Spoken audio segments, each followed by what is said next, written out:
Saudara-saudara mahasiswa Fakultas Hukum Universitas Tadulako, khususnya saudara yang memprogram mata kuliah Hukum Administrasi atau Hukum Administrasi Negara, dimanapun Anda mengakses pembelajaran atau perkuliahan online ini. Assalamualaikum warahmatullahi wabarakatuh. Pada kesempatan ini, saya akan mencoba mengantar salah satu tema atau salah satu topik perkuliahan dalam mata kuliah Hukum Administrasi atau Hukum Administrasi Negara, yakni eksistensi peradilan administrasi dalam negara hukum.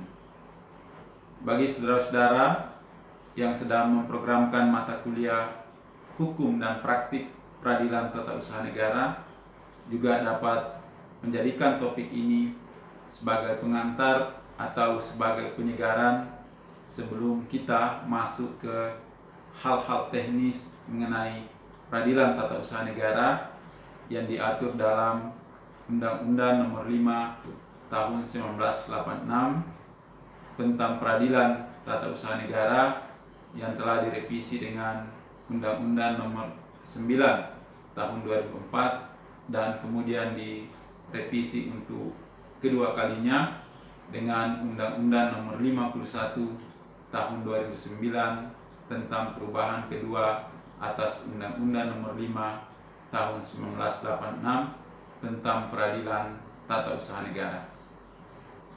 Bahkan saudara-saudara yang sedang memprogramkan mata kuliah pengantar Hukum Indonesia yang ditawarkan di semester 1 sebetulnya dapat pula mengakses materi ini atau topik yang berkaitan dengan eksistensi peradilan administrasi dalam konsep negara hukum. Pada pembahasan ini, saya akan mencoba melihat eksistensi peradilan administrasi dalam 3 dimensi. Pertama, dalam dimensi historitasnya, kemudian yang kedua dalam dimensi rasionalitasnya, dan yang ketiga adalah dalam dimensi aktualitasnya. 3 dimensi ini kita perlu teliti agar kita mendapat pemahaman yang lebih komprehensif, pemahaman yang lebih utuh tentang eksistensi peradilan administrasi. Pertama, kita akan lihat dari dimensi historitas. Kalau kita bicara dari dimensi historitas, maka kita akan kembali pada teori-teori tentang kedaulatan. Kita tahu bersama, telah kita pelajari baik di hukum tata negara maupun di ilmu negara tentang teori-teori kedaulatan. Kita kenal misalnya teori kedaulatan Tuhan. Ada pula diperkenalkan teori kedaulatan raja, kemudian teori kedaulatan negara, teori kedaulatan hukum, dan teori kedaulatan rakyat. Di antara teori-teori tentang kedaulatan ini senantiasa berdialektika dan saling mempengaruhi satu dengan yang lain. Maka fenomena atau munculnya gejala dihadirkannya peradilan administrasi di suatu negara tidak lain adalah hasil dialektika yang panjang antara teori kedaulatan rakyat di satu sisi dan teori kedaulatan negara pada sisi yang lain, dan kemudian masuk pula teori kedaulatan hukum. Indonesia adalah negara yang dibangun di atas kedaulatan rakyat, sebagaimana diatur atau ditegaskan dalam pasal 1 ayat 2 Undang-Undang Dasar Negara Republik Indonesia, di mana ditegaskan bahwa kedaulatan berada di tangan rakyat dan dilaksanakan menurut Undang-Undang Dasar. Ketentuan konstitusi ini menegaskan bahwa Indonesia menganut apa yang disebut dengan kedaulatan rakyat itu. Pemerintahan dari rakyat, oleh rakyat, untuk rakyat. Itulah yang kita kenal kemudian dengan sistem pemerintahan demokrasi. Tapi di pasal 1 ayat 3 Undang-Undang Dasar 1945 juga ditegaskan bahwa negara Indonesia adalah negara hukum. Maka dengan demikian Indonesia ini adalah negara demokrasi sekaligus negara nomokrasi. Negara hukum yang demokratis dan negara demokrasi yang dibangun di atas pilar-pilar negara hukum. Nah, oleh karena itu kaitannya dengan teori kedaulatan rakyat, teori kedaulatan negara, dan teori kedaulatan hukum, maka hadirnya peradilan administrasi merupakan satu jawaban untuk menjembatani kepentingan rakyat di satu sisi berhadapan dengan kepentingan negara yang kemudian diatur dan dikendalikan oleh instrumen hukum melalui apa yang disebut dengan peradilan administrasi. Nah, oleh karena itu, ketika kita bicara tentang eksistensi peradilan administrasi dalam negara hukum, maka dari dimensi historitas kita bisa kaitkan dengan teori kedaulatan rakyat di satu sisi, di mana rakyat harus dijamin hak-haknya, diberikan perlindungan hukum, dan pada sisi yang lain negara juga harus dijamin kedaulatannya dan untuk menemukan proporsional atau keseimbangan di antara kepentingan negara di satu sisi dan kepentingan rakyat pada sisi yang lain, maka hadirlah yang disebut dengan kedaulatan hukum. Nah, oleh karena itu, dari aspek atau dari dimensi historitas kita bisa sebutkan bahwa gejala atau timbulnya peradilan administrasi di suatu negara tidak terlepas dari akar historitas yang dikaitkan dengan teori-teori tentang kedaulatan. Teori kedaulatan sebetulnya adalah satu kajian dalam bidang ilmu politik, juga dalam bidang ilmu hukum tata negara yang mencoba menjawab pertanyaan atas hak moral yang menjadi legitimasi dari seseorang atau sekelompok orang yang berkuasa, bagaimana dia memperoleh kekuasaan itu, kemudian bagaimana dia menggunakan kekuasaan itu, dan seterusnya bagaimana dia mempertanggungjawabkan kekuasaan yang dimilikinya. Kemudian yang kedua, kita ingin lihat eksistensi peradilan administrasi atau peradilan tata usaha negara menurut Undang-Undang Nomor 5 tahun 1986 tentang peradilan tata usaha negara sebagai hukum positif yang berlaku di Indonesia. Kalau kita lihat dari aspek rasionalitas, maka kita bisa tautkan dengan konsep tentang negara hukum, di mana kita ketahui dan dijelaskan di pasal 1 ayat 3 Undang-Undang Dasar 45 yang saya kutip tadi, bahwa negara Indonesia adalah negara hukum.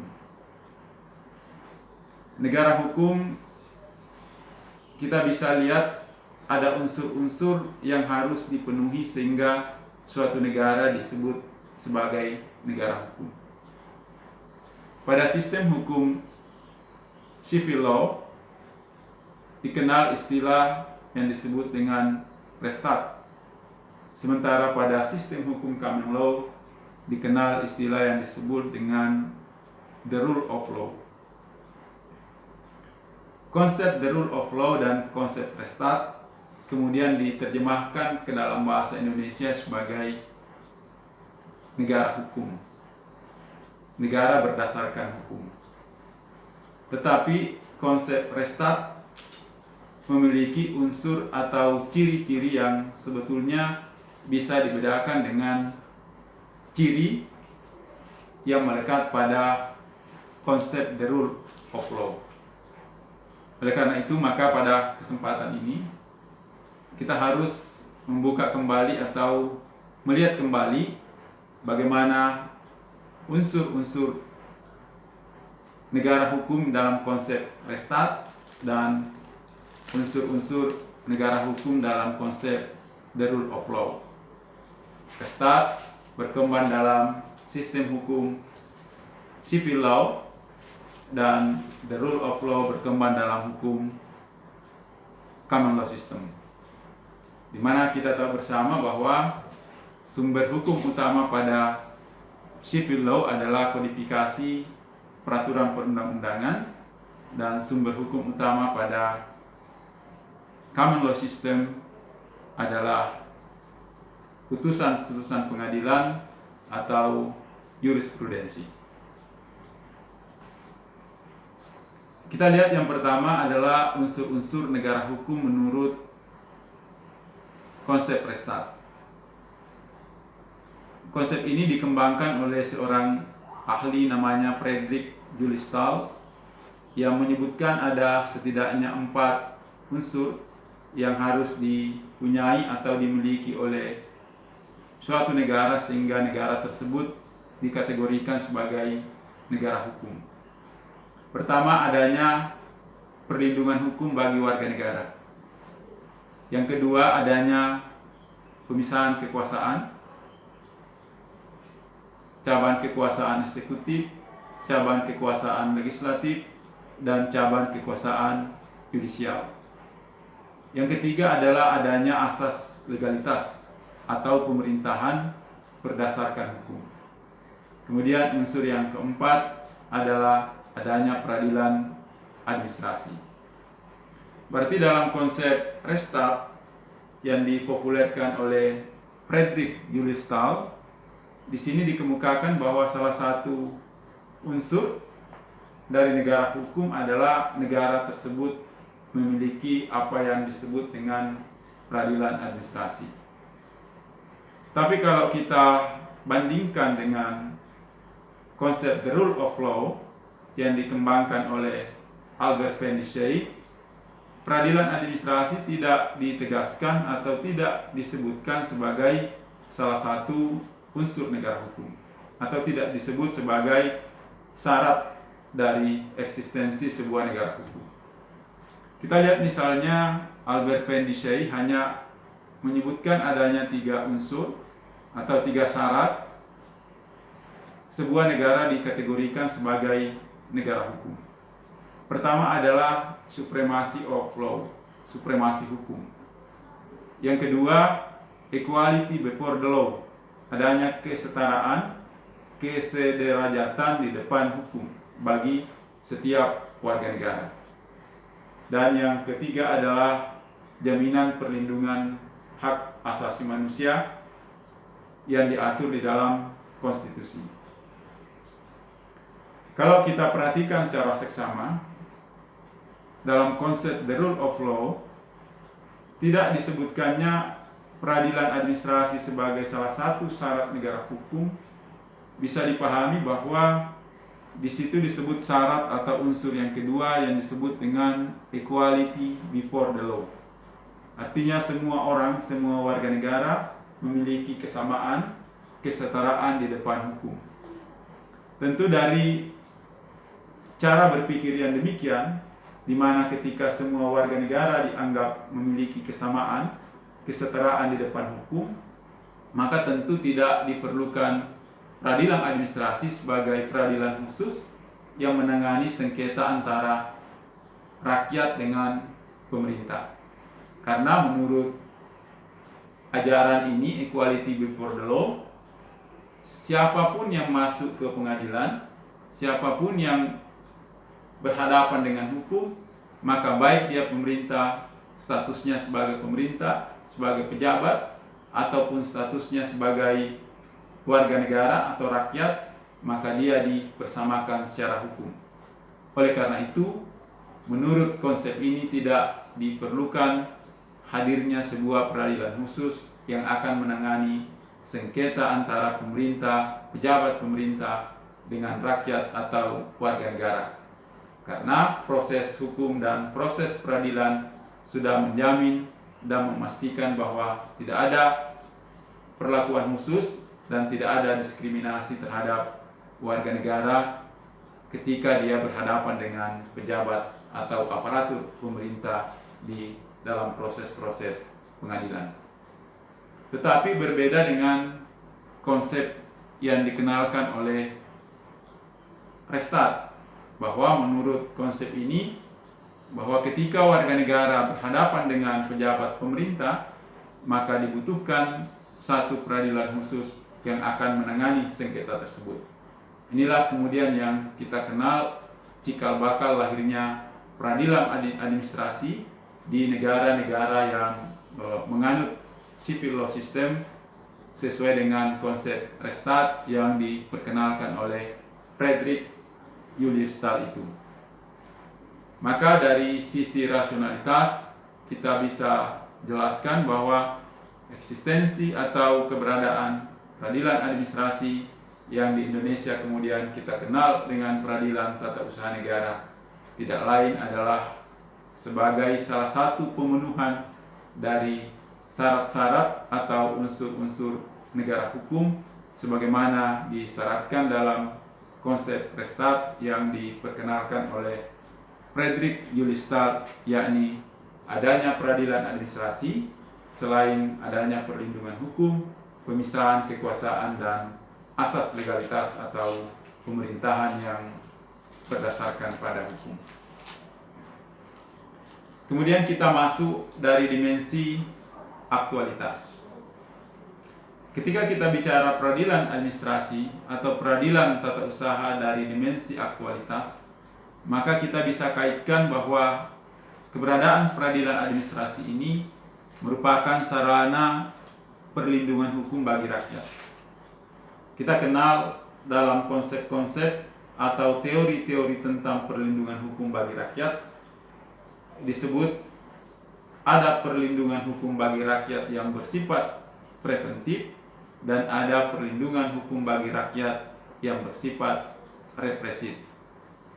Perlindungan hukum bagi rakyat yang bersifat preventif dimaksudkan untuk mencegah agar rakyat tidak dirugikan, agar rakyat terlindungi dari segala tindakan atau perbuatan yang dilakukan oleh pejabat atau aparatur pemerintah.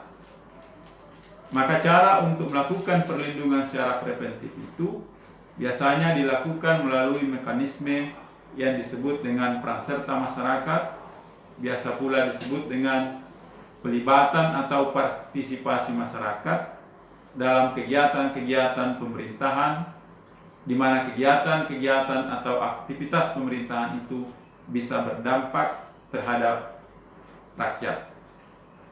Nah, pada sarana perlindungan hukum yang bersifat preventif ini, ketika pemerintah atau aparatur pemerintah ingin melaksanakan suatu keputusan yang kira-kira punya potensi berdampak pada masyarakat, maka sejak awal masyarakat harus dilibatkan dalam proses pengambilan keputusan melalui partisipasi atau peran serta masyarakat.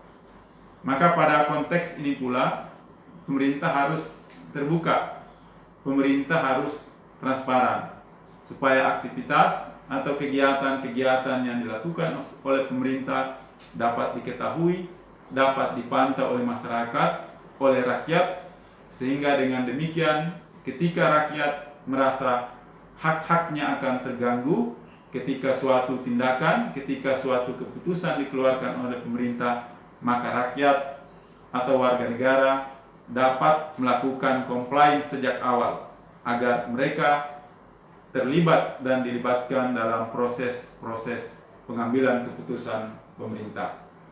Inilah yang biasa disebut dengan uji publik terhadap suatu kegiatan yang akan dilakukan pemerintah, dilakukan public hearing atau uji publik agar keputusan-keputusan yang telah diambil adalah keputusan-keputusan yang demokratis, keputusan-keputusan yang diambil melalui prosedur yang partisipatif sehingga menjadi sarana perlindungan hukum bagi rakyat secara preventif. Yang kedua adalah sarana perlindungan hukum bagi rakyat secara represif. Kalau yang preventif tadi berfungsi untuk mencegah agar rakyat tidak dirugikan, tapi toh pada akhirnya bisa jadi suatu tindakan atau suatu keputusan yang telah dilakukan oleh pemerintah pada akhirnya juga merugikan kepentingan rakyat, merugikan kepentingan warga negara, atau merugikan kepentingan seorang individu. Nah, ketika rakyat atau individu merasa hak-haknya terganggu, hak-haknya terabaikan oleh lahirnya tindakan atau keputusan yang dikeluarkan oleh pemerintah, maka mereka bisa menggunakan sarana perlindungan hukum represif, yakni melalui peradilan tata usaha negara. Oleh karena itu, ketika rakyat merasa hak-haknya dirugikan oleh timbulnya keputusan tata usaha negara, maka kepada rakyat tersebut harus diberikan sarana hukum yang dapat menjamin dan memastikan bahwa hak-hak yang dirugikan tadi dapat dipulihkan kembali. Sarana hukum yang dimaksud tidak lain adalah peradilan tata usaha negara sebagai peradilan khusus yang memeriksa, mengadili, dan memutus sengketa yang timbul antara orang, warga negara, atau badan hukum perdata yang bersengketa dengan badan atau pejabat tata usaha negara akibat lahirnya sebuah keputusan tata usaha negara. Jadi, eksistensi peradilan tata usaha negara di sini bermaksud untuk menyelesaikan sengketa yang timbul antara orang, badan hukum perdata berhadapan dengan pejabat atau badan tata usaha negara yang objek sengketanya tidak lain adalah keputusan tata usaha negara.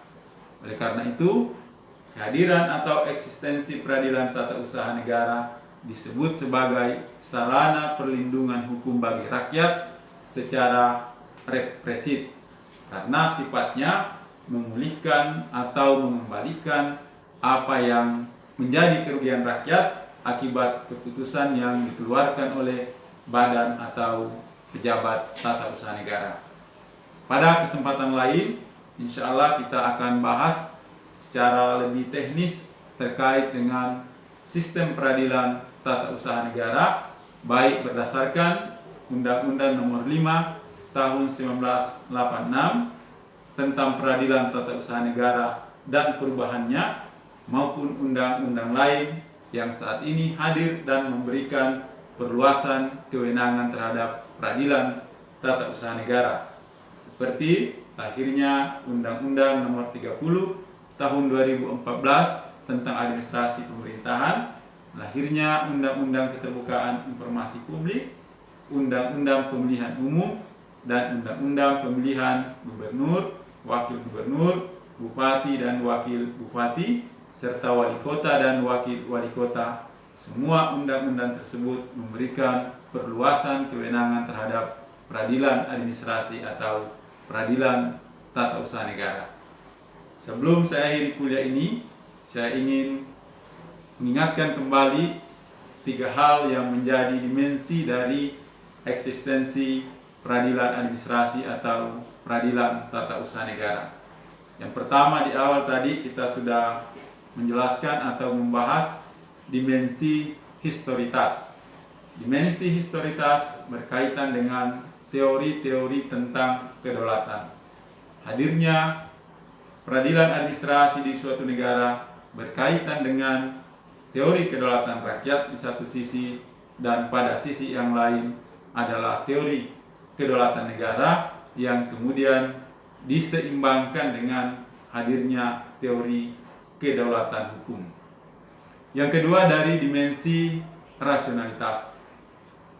Tadi kita kaitkan pembahasannya dengan konsep restart yang diperkenalkan di negara-negara yang menganut civil law system, di negara-negara Eropa kontinental. Dalam konsep restart disebutkan bahwa salah satu syarat atau unsur negara hukum adalah negara tersebut memiliki peradilan administrasi sebagai peradilan khusus yang akan menangani sengketa yang terjadi antara warga negara dengan pemerintah. Oleh karena itu, dalam konsep Restart, selain adanya perlindungan hak asasi manusia, adanya pemisahan kekuasaan dan pemerintahan berdasarkan hukum atau asas legalitas, hal yang penting dan mendasar adalah adanya atau tersedianya peradilan administrasi sebagai sarana bagi warga negara, bagi rakyat untuk memperjuangkan hak-haknya yang dirugikan oleh tindakan atau keputusan yang dikeluarkan oleh badan atau pejabat tata usaha negara. Dan yang terakhir, dari segi atau dimensi aktualitas, bahwa kehadiran peradilan administrasi sebagai pengadilan khusus di suatu negara tidak lain adalah untuk memberikan jaminan perlindungan hukum bagi rakyat, jaminan perlindungan hukum bagi warga negara secara represif, yaitu ketika suatu keputusan atau tindakan pemerintah terlanjur merugikan kepentingan rakyat, maka ada sarana bagi rakyat tersebut untuk memulihkan kerugian yang dialami akibat tindakan atau keputusan yang dikeluarkan oleh pejabat tata usaha negara atau pejabat pemerintah itu. Saya kira ini yang bisa saya sampaikan pada perkuliahan online pada kesempatan ini. Insya Allah kita semua tetap sehat dalam situasi pandemi sekarang. Mari kita tetap menjaga solidaritas bersama dengan menaati protokol kesehatan agar kita semua tercegah dari penyebaran virus COVID-19. Demikian, Assalamualaikum warahmatullahi wabarakatuh.